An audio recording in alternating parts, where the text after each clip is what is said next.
ఇప్పుడు మీరేం చేయబోతున్నారు?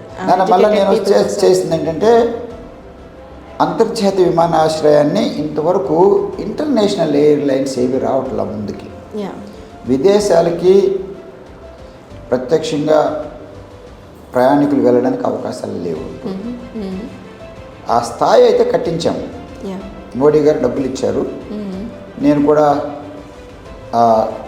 ఎయిర్పోర్ట్ అథారిటీ చైర్మన్గా ఉన్నాను, చేశాము. సో ఒకవేళ నేను వస్తే ఫస్ట్ థింగ్ అది పూర్తి చేయాలి. అంటే కనీసం దుబాయ్కో లేదా సింగపూర్కో మలేషియాకో ఒక ఇంటర్నేషనల్ ఎయిర్లైన్స్ వేయాలన్నది నాకు ఆశగా ఉందమ్మా. ఓకే.